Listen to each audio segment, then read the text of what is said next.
Pada tanggal 14 Agustus 1945, Sekutu menjatuhkan bom atom di kota Hiroshima dan Nagasaki.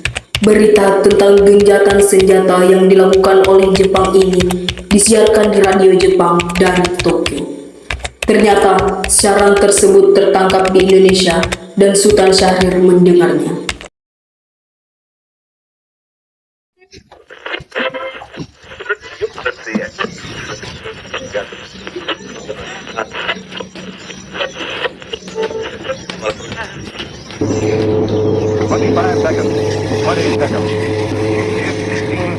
Dr. Holloway, leader of the Los Alamos Group, and the entire fleet wait in almost agonized tenseness. Now, but 5 seconds to go, and...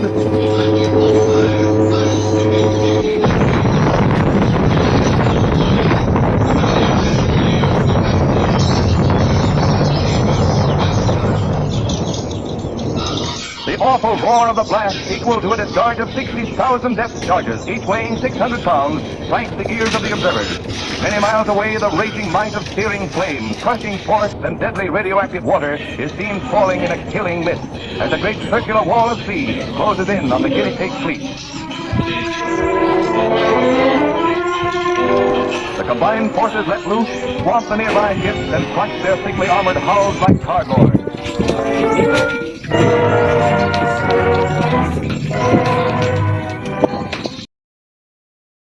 Setelah mendengar berita kekalahan Jepang, Sultan Syahrir segera merencanakan pertemuan dengan anggota golongan muda lainnya untuk membicarakan masalah proklamasi kemerdekaan.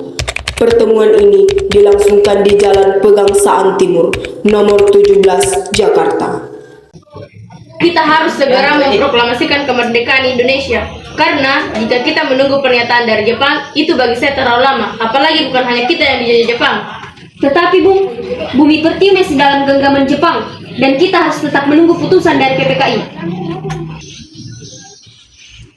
Assalamualaikum. Waalaikumsalam. Apakah kalian telah mendengar berita kekalahan Jepang? Belum Bung, benarkah itu? Apa yang terjadi dengan Jepang? Saya telah mendengar di radio internasional bahwa Sekutu telah menyatukan bom atom di kota Hiroshima dan Nagasaki. Jepang telah menyerah tanpa syarat kepada Sekutu dan mengakibatkan kekosongan pemerintahan. Oleh karena itu, kita harus memanfaatkan hal ini. Kalau begitu, kita harus segera memproklamasikan kemerdekaan. Benar itu. Jepang sudah tidak ada wewenang lagi di negeri kita. Kita harus memanfaatkan momen ini. Tunggu Bung, sebaiknya kita tunggu saja pernyataan dari PPKI. Tidak, Bung. Kita tidak boleh memperoleh kemerdekaan dari tangan asing. Kalau Jepang bisa, mengapa kita tidak bisa memperoleh kemerdekaan kita sendiri? Tepat sekali. Kalau begitu, kita akan membagi tugas. Wikana dan Darwis, kalian harus ke kediaman Soekarno untuk menyampaikan hal ini. Baiklah, Bung. Kediaman Soekarno, Jalan Pegangsaan Timur, nomor 56, Jakarta. Terjadi perdebatan serius antara golongan muda dengan Soekarno.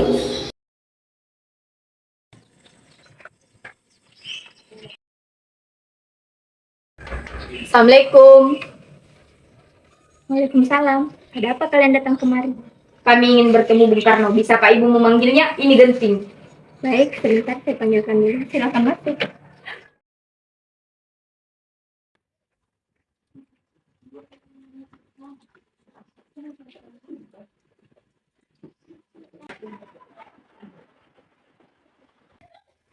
Silakan.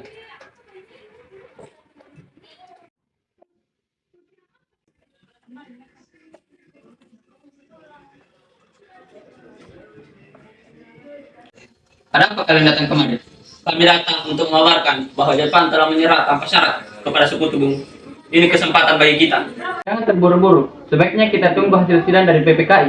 Tapi ini saat yang tepat, Bung. Jepang sudah kalah oleh Sekutu dan tidak ada lagi kuasa di negeri ini. Mengapa harus menunggu? Rakyat sudah banyak yang menderita akibat penjajahan ini. Jika Bung Karno tidak bertindak cepat, maka akan ada pertumpahan darah besar-besaran pada esok hari. Ini batal leherku. Seret aku ke pojok itu dan gorok leherku malam ini juga. Kau tidak perlu menunggu hingga esok hari. Sudahlah, Bung. Tak ada gunanya kalian bertengkar. Mari duduk kembali dan bicarakan ini baik-baik. Apakah kita harus menunggu janji Jepang untuk memerdekakan bangsa ini? Kita bisa, Bung. Kita harus bangkit dan memproklamasikan kemerdekaan sendiri. Mengapa harus menunggu janji manis itu? Kekuatan segelintir ini tak mampu mengalahkan armada perang milik Jepang. Coba perlihatkan padaku mana bukti kekuatan yang sudah diperhitungkan itu. Tapi semakin cepat kita memproklamasikan kemerdekaan, maka semakin cepat pula kita mengakhiri penderitaan rakyat kita. Ini yang ditunggu-tunggu bangsa kita, Bung. Baiklah, tapi berikan kami waktu untuk berunding sebentar. Baiklah. Kemudian, para anggota golongan tua yang berada di kediaman Soekarno langsung membicarakan permasalahan tersebut. Setelah usahanya mendesak golongan tua gagal, para pemuda lalu melaksanakan pertemuan di Jalan Cikini 71. Saudara-saudara, sebagaimana yang telah kita ketahui, Bung Karno menolak untuk segera melaksanakan proklamasi. Lalu apa yang harus kita lakukan? Sepertinya kita harus melakukan tindakan yang lebih keras lagi terhadap Bung Karno dan Bung Hatta jika mereka masih menunggu putusan hasil PPK itu. Bagaimana jika kita mengasingkan mereka saja dan mendesak kemerdekaan atas Indonesia? Ya, kita bawa keduanya ke suatu tempat dan kita bujuk mereka. Itu benar. Dengan begitu, Jepang tidak akan bisa mempengaruhi mereka. Saya setuju pendapat Bung. Kita asingkan mereka ke Rengas Dengklok saja. Saya telah menyuruh Subeno untuk menyiapkan tempat dan memberikan keamanan untuk menyulut Soekarno-Hatta. Baiklah, kita akan melakukan penculikan terhadap Bung Karno dan Bung Hatta. Secepatnya, subuh nanti, pukul 4.30, bagaimana? Setuju! Keesokan harinya, 16 Agustus 1945, rombongan pemuda menculik Bung Karno dan Bung Hatta untuk dibawa ke Rengas Dengklok tanpa sepengetahuan golongan tua. Bung Karno, Bung Karno. Ya, ada apa? Anda harus ikut kami ke Rengas Dengklok. Untuk apa aku ikut dengan kalian? Ini sudah jadi kesepakatan para pemuda, Bung. Kami akan membawa Anda dan Bung Hatta ke Rengas Dengklok untuk menjauhkan Bung Karno dan Bung Hatta dari pengaruh Jepang. Ada apa ini? Pemuda-pemuda ini ingin membawa aku dan Bung Hatta ke Rengas Dengklok. Sebaiknya Ibu Fatmawati dan anak Anda ikut serta, Bung, untuk menjamin keselamatan mereka. Baiklah, saya akan mengajak mereka.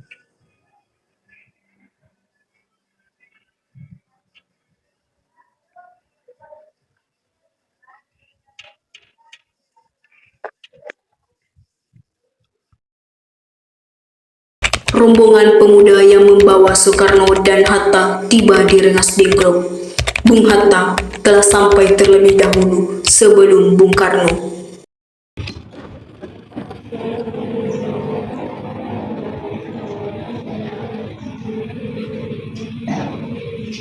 Sebenarnya apa yang kalian sehingga berdua? Kami ingin Anda dan Bung Karno segera melaksanakan proklamasi kemerdekaan. Bung Karno? Hatta, ternyata kau sudah di sini. Iya, mereka membawa kemari. Mereka membawa Fatma dan Guntur juga. Ya Hatta, benar. Hilangnya Soekarno dan Muhammad Hatta secara misterius pagi itu menimbulkan kepanikan di kalangan para pemimpin di Jakarta. Pada pukul 17.30 waktu Indonesia Barat, Ahmad Soebarjo dari Jakarta tiba di Rengas Dengklok untuk menjemput Soekarno dan Muhammad Hatta.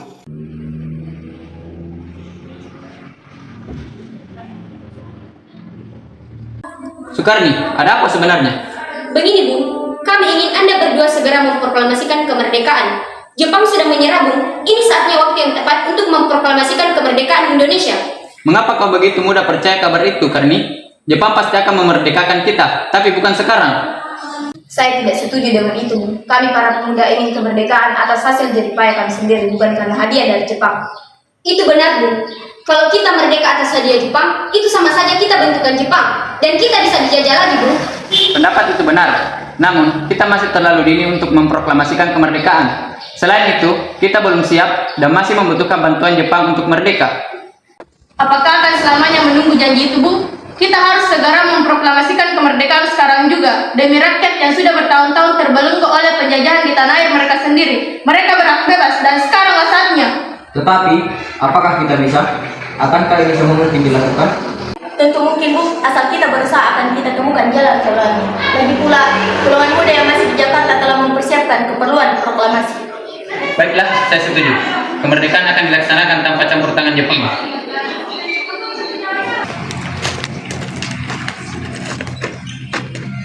Syukurlah kalian semua baik-baik saja. Jadi, bagaimana keputusannya? kami semua setuju. Kemerdekaan akan dilaksanakan tanpa campur tangan Jepang. Lalu, kapan kita akan melaksanakannya? Menurut saya, bagaimana jika besok? Pasukan pemuda di Jakarta juga sudah bersiap. Jika mungkin, ya kita akan melaksanakannya esok pagi. Baiklah.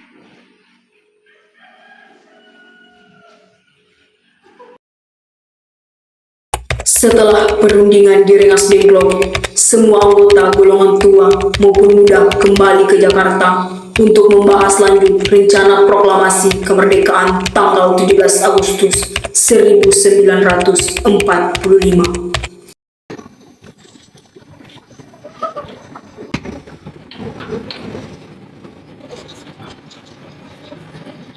Selamat malam.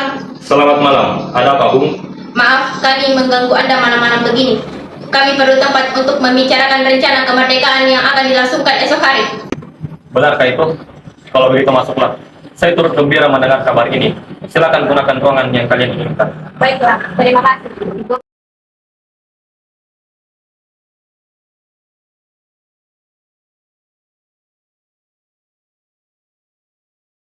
Perumusan teks proklamasi dilakukan di rumah Laksamana Maida.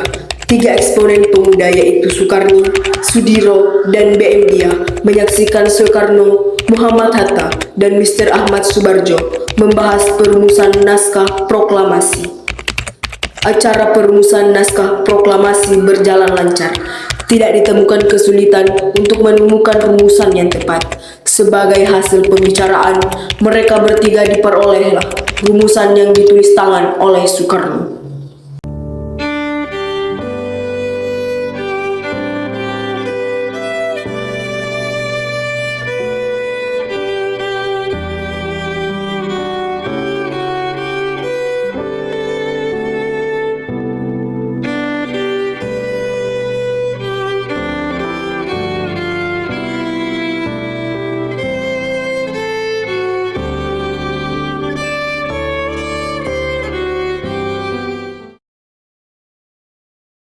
Namun, kemudian timbullah persoalan tentang siapa saja yang akan menandatangani naskah proklamasi. Lalu siapa yang akan menandatangani naskah ini? Menurut saya, naskah ini jangan ditandatangani oleh anggota PPKI. Memang kenapa? Lantas siapa yang akan menandatanganinya? PPKI kan lembaga pembentukan Jepang. Kita sudah sepakat tadi untuk memproklamasikan kemerdekaan tanpa campur tangan Jepang. Kau benar, Nak. Bagaimana ini, Bung? Adakah dari kalian yang mempunyai pendapat untuk menyelesaikan masalah ini? Bagaimana kalau naskah ini ditandatangani semua yang hadir? Saya rasa jangan terlalu banyak.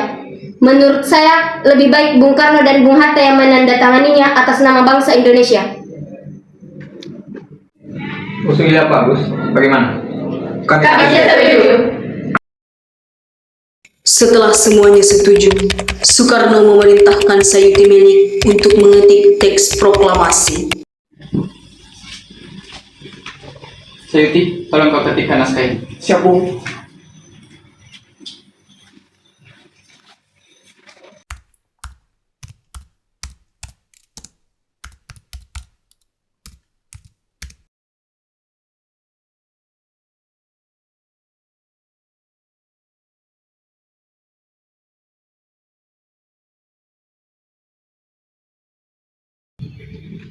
Ini naskahnya, Bung. Silahkan ditandatangani. Baik.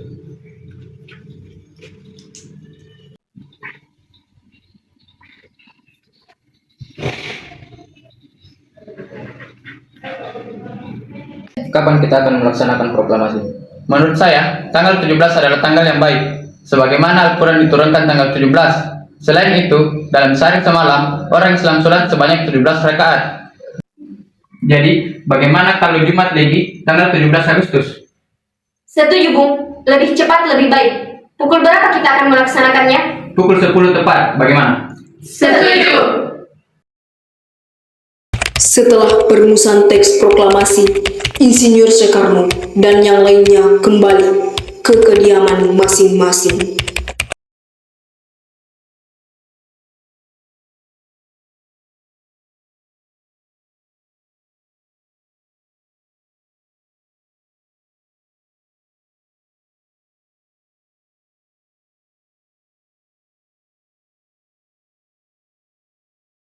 Soekarno dan Ibu Fatmawati sampai di kediaman mereka dan berbincang sejenak.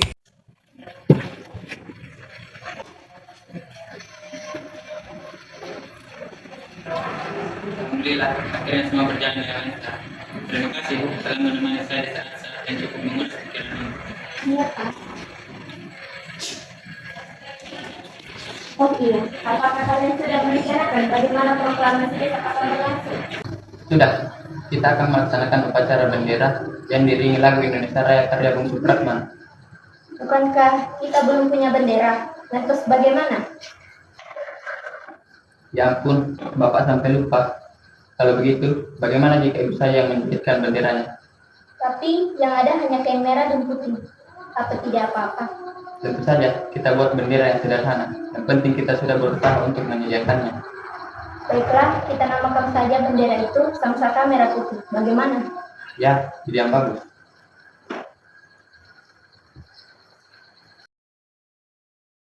Fatmawati berjalan pergi untuk menjahit bendera.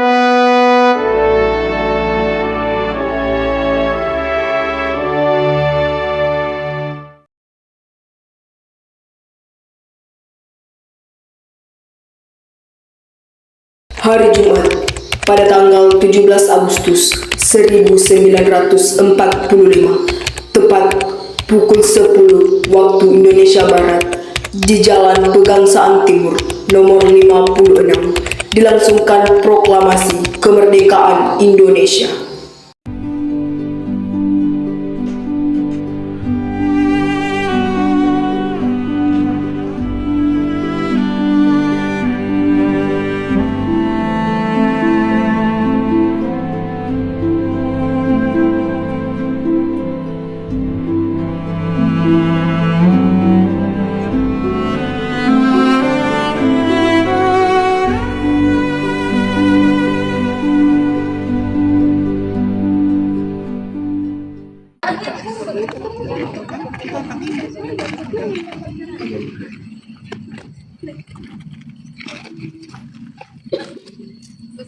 Murti, tolong Anda kibarkan bendera merah putih ini sebagai tanda awal kejayaan bangsa ini.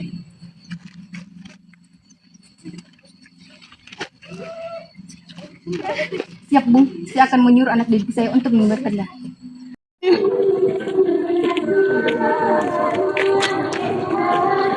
Hei kalian, jaga baik-baik bendera ini.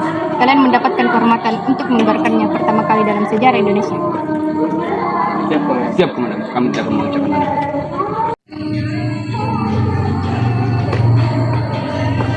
Saudara-saudara sekalian, saya telah meminta saudara-saudara hadir di sini untuk menyaksikan peristiwa maha penting dalam sejarah bangsa kita. Sekaranglah saatnya untuk menyatakan kemerdekaan bangsa ini. Saudara-saudara, dengan ini kami menyatakan kebulatan tekad itu. Dengarkanlah proklamasi kami. Proklamasi. Kami, bangsa Indonesia, dengan ini menyatakan kemerdekaan Indonesia. Hal-hal yang mengenai pemindahan kekuasaan dan lain-lain diselenggarakan dengan cara saksama dan dalam tempo yang sesingkat-singkatnya. Jakarta, 17 Agustus 1945, atas nama bangsa Indonesia, Soekarno, Hatta.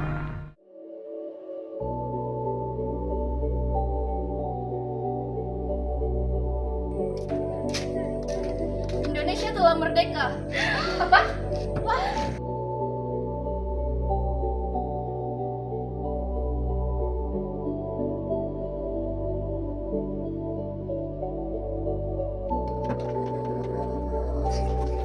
Indonesia sudah merdeka, ayo kita pergi melihat.